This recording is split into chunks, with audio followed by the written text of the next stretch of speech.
Hello বন্ধুরা, সবাই কেমন আছো? আশা করছি ভালো আছো। তো আজকে নিয়ে চলে এসেছি নতুন ভিডিও, মাছের ঝোল আর শাক ভাজার রেসিপি। তো এদিকে কড়াই বসিয়ে দিয়েছি মাছ ভাজার জন্য। ওদিকে আমি সবজি কেটে রেখে দিয়েছি, ঘাটি কচু আলু কেটে রাখা আছে। এই যে কড়াইতে মাছ, তেল গরম হয়ে গেছে, মাছ দিয়ে দিচ্ছি। মাছগুলো ভেজে নেব, তারপরে তরকারি করবো। এবার এদিকে মশলার জন্য আদা, কাঁচা লঙ্কা, শুকনো লঙ্কা, জিরে মিক্সির বাটিতে রেখে দিয়েছি। এটা মশলা মিক্সিতে করে নেব। এই যে মাছ ভাজা হয়ে গেছে, এক সাইড উল্টে দিচ্ছি, আর এক উল্টে দিয়ে মাছ ভাজা হয়ে গেছে। মাছ ভেজে আবার তুলেও নিচ্ছি। তো এবার ওই কড়াইতেই আমি মাছের তরকারি বসিয়ে দেব। তার জন্য কড়াইতে তেজপাতা আর ফোড়ন দিয়ে দিলাম। পেঁয়াজ কুচিয়ে রেখেছি, পেঁয়াজটাও দিয়ে দেবো ফোড়নে। এই যে পেঁয়াজটাও ফোড়নে দিয়ে দিচ্ছি।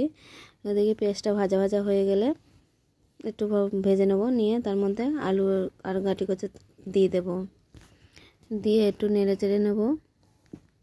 তারপরে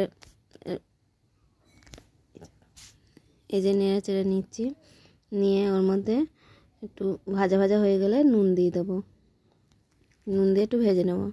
নেওয়ার পর মিক্সিতে যে মশলাটা করে রেখেছি, এই যে মশলাটা এবারে দিয়ে দেবো, দিয়ে একটু কষিয়ে নেব ভালো করে। তো মশলা দিয়ে এই যে কষছি, নুন তো দেওয়া আছে, এবার একটু হলুদ দিয়ে দেবো, দিয়ে ভালো করে মশলাটা কষিয়ে নেব। মশলাটা কষা হয়ে গেলে, এই যে কষা হয়ে গেছে, জল দিয়ে দেবো। দিয়ে দেখতে পাচ্ছ মশলাটা খুব সুন্দরভাবে কষা হয়ে গেছে। এবারে এতে জল দিয়ে দেবো। এই যে জল দিয়ে দিচ্ছি তরকারিতে। তরকারিটা ফুটে উঠলে তবে ভেজে রাখা মাছগুলো এর মধ্যে দিয়ে দেব। এই যে তরকারি ফুটে উঠেছে, আমি মাছটাও দিয়ে দিলাম ঝোলের মধ্যে।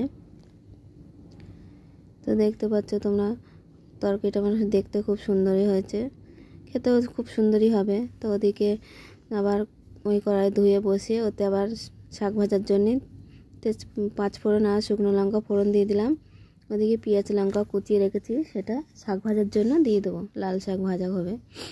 তো এই যে পেঁয়াজটা ভাজা ভাজা হয়ে এসছে, ওর মধ্যে এই যে কেটে রাখা শাকটা দিয়ে দিচ্ছি ভাজা করার জন্য। যে একটু নাড়িয়ে চাড়িয়ে নেব ভালো করে শাকটা,